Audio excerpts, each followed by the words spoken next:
आपका क्रय विज्ञान का दूसरा लेसन है आय व्यय और बचत। आय व्यय बचत में आपको क्या पढ़ना है? आय का अर्थ, आय के भेद, आय का विवेकपूर्ण व्यय, व्यय का अर्थ एवं भेद, व्यय को प्रभावित करने वाले तत्व, बचत का अर्थ तथा बचत के प्रकार, महत्व, लाभ, बचत के विनियोग की आवश्यकता आदि। अब आप देखिए, पहला प्रश्न है आपका,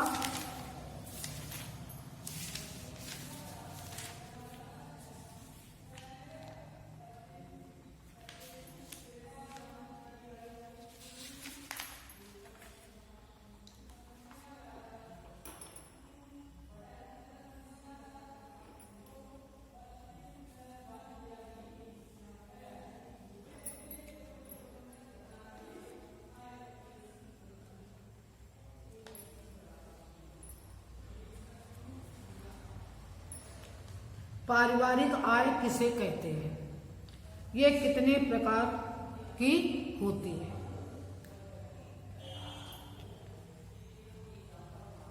इसमें जो है आय का अर्थ एवं परिभाषा तथा आय के भेद आदि लिखी जाए। प्रश्न है पारिवारिक आय किसे कहते हैं, ये कितने प्रकार की होती है? इसमें आय का अर्थ एवं परिभाषा तथा आय के भेद। तो देखिए, पहला प्रश्न है दीर्घोत्तरी का।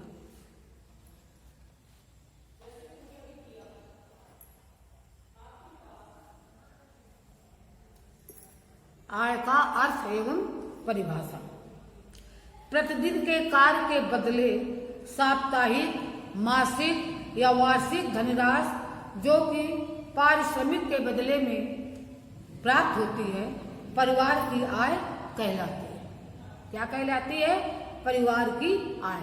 जो श्रम के बदले में जो प्राप्त होती है उसे क्या कहते हैं? परिवार की आय। परिवार की अर्थव्यवस्था आय व्यय तथा बचत पर पूर्ण रूप से निर्भर रहती है। किसी व्यक्ति को अपने प्रयत्नों से अर्जित पदार्थों के विनिमय से या अपनी सेवाओं को दूसरे को प्रदान करने से अथवा अपनी संपत्ति या बचत को दूसरों के उपयोग में देने से जो द्रव्य प्राप्त होता है वही आय है।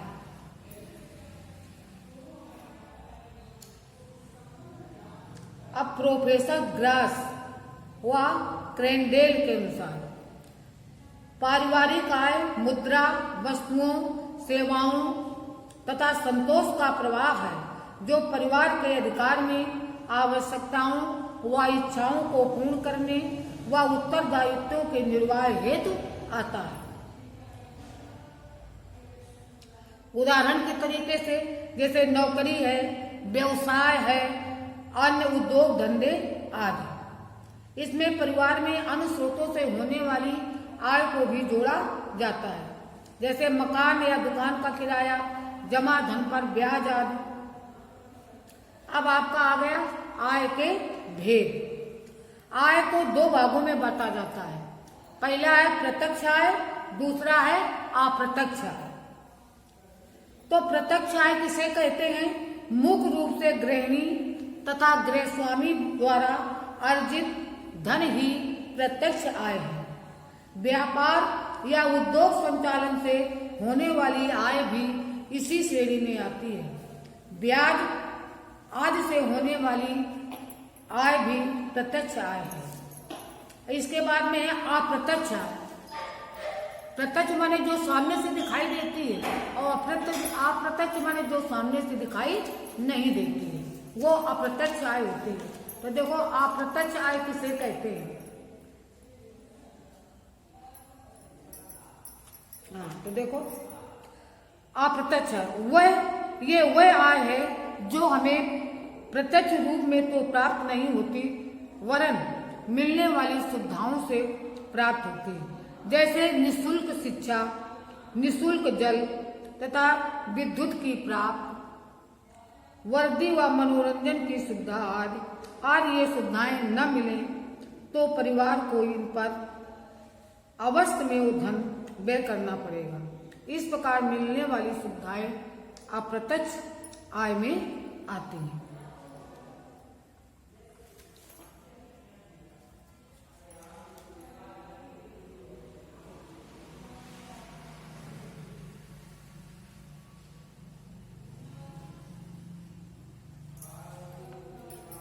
इसके बाद में आपका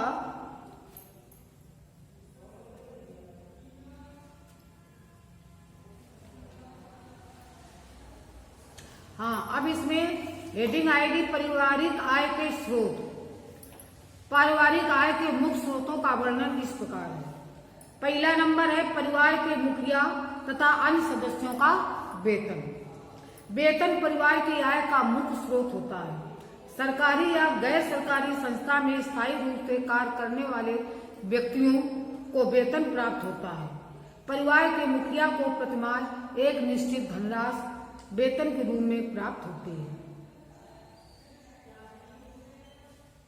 इसके अतिरिक्त यदि परिवार में बेटा बेटी नौकरी करते हैं तो उनका वेतन भी इस आय में जोड़ा जाता है।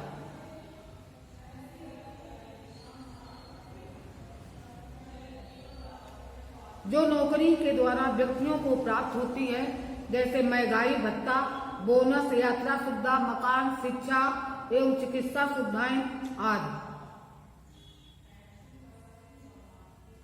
इसके बाद दूसरा मजदूरी। आय का अन्य स्रोत दैनिक मजदूरी भी है। शारीरिक श्रम या कार्यों के बदले मिलने वाली धनराशि को मजदूरी कहते हैं। मजदूरी प्रायः दैनिक होती है। दैनिक श्रम के बदले प्राप्त होने वाले धन को भी आय माना जाता है। यदि कोई व्यक्ति किसी दिन कार्य नहीं करता है तो उसे मजदूरी प्राप्त नहीं होती है। मजदूरी के माध्यम से पुरुष, स्त्रियां तथा बच्चे अपनी अपनी कार्य क्षमता के अनुसार ही आय प्राप्त करते हैं। व्यवसाय अगली हेडिंग। परिवार के सदस्यों द्वारा किए जाने वाला किसी भी प्रकार का व्यवसाय भी पारिवारिक आय का स्रोत हो सकता है। आधुनिक युग में हमारे देश में अनेक प्रकार के व्यवसाय हैं जो पारिवारिक आय के स्रोत हो सकते हैं। इन व्यवसायों को शिक्षित व अशिक्षित दोनों वर्ग कर सकते हैं।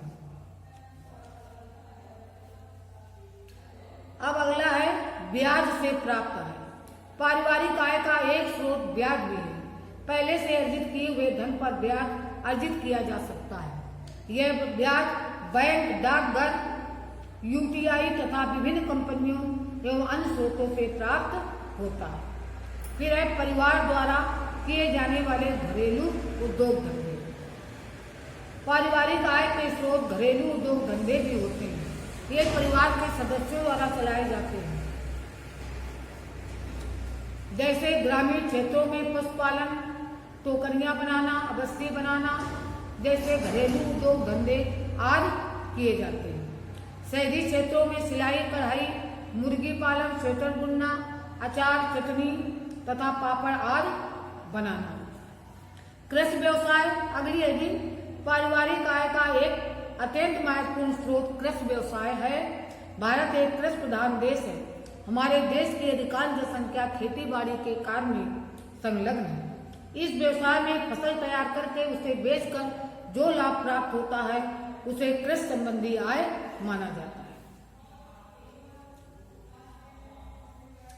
अब अगला है पेंशन की आय। पारिवारिक आय का स्रोत पेंशन भी है। यदि परिवार का कोई सदस्य किसी कार्यालय से अवकाश प्राप्त करता है तो उसे मिलने वाली पेंशन भी पारिवारिक आय का एक स्रोत होती है। पेंशन भी वेतन के समान प्रति माह प्राप्त होती है।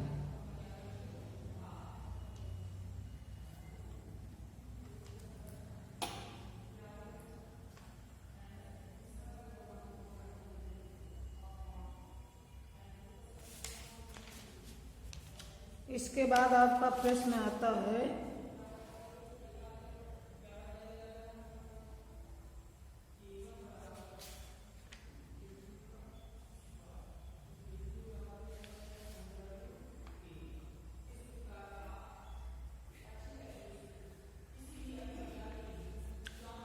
अगला है पारिवारिक बचत से तुम क्या समझती हो? बचत का क्या महत्व है? किन साधनों द्वारा बचत को सुरक्षित रखा जा सकता है?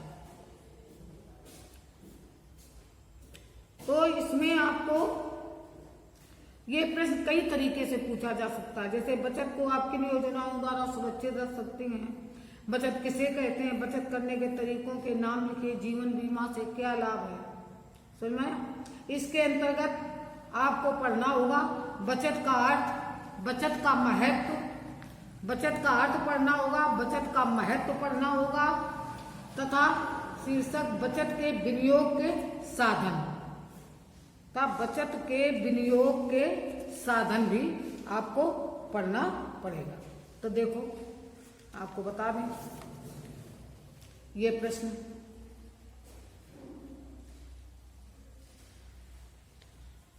बचत का अर्थ और बचत का पहले महत्व बताएं। तो देखो बचत का अर्थ देखो,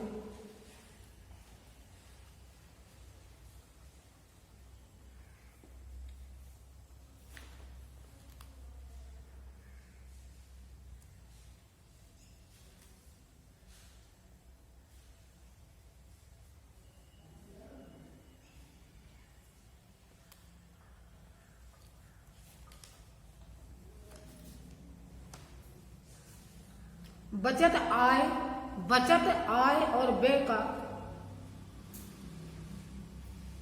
अंतर है, अर्थात कुल आय में से व्यय को घटा देने के पश्चात जो शेष बचता है उसे ही बचत कहा जाता है।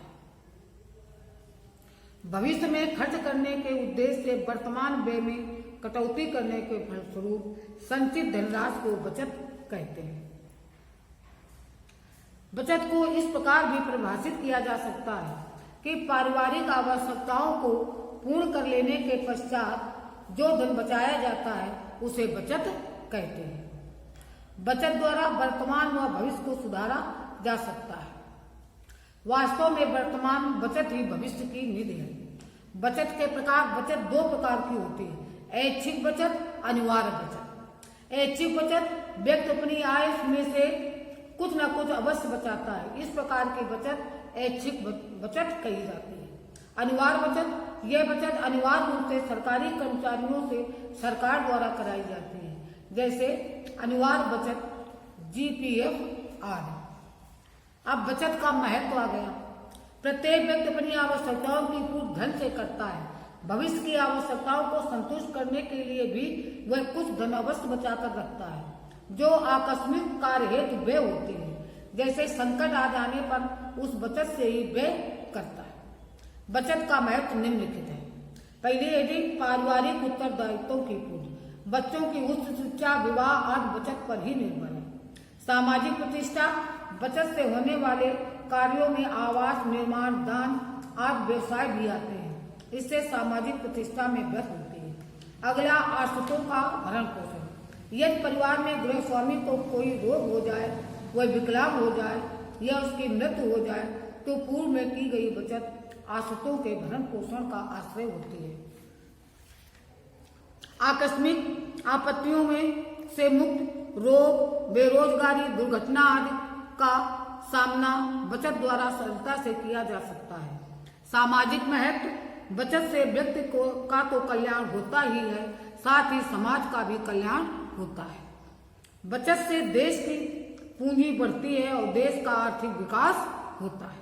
इससे राष्ट्र क्या हो जाता है? शक्तिशाली बनता है। बचत से फिर लाभ, बचत पर ब्याज भी मिलता है जिससे कि धन उत्तरोत्तर बढ़ता जाता है।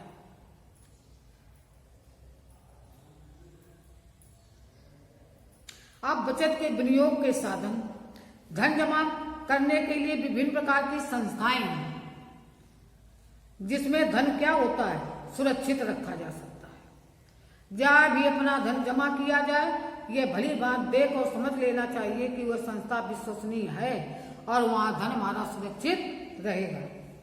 बचत विनियोजन करने वाली संस्थाएं, नंबर 1 राष्ट्रीयकृत तथा गैर राष्ट्रीयकृत बैंक और उनकी योजनाओं द्वारा प्रदत्त सुविधाएं। दूसरा डाकखाना। तीसरा भारतीय जीवन बीमा की बचत योजनाएं,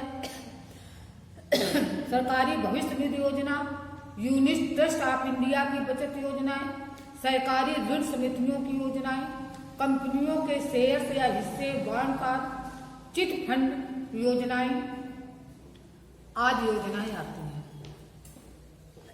आपको हमने इतना बता दिया। गले में फांसे जान लगी।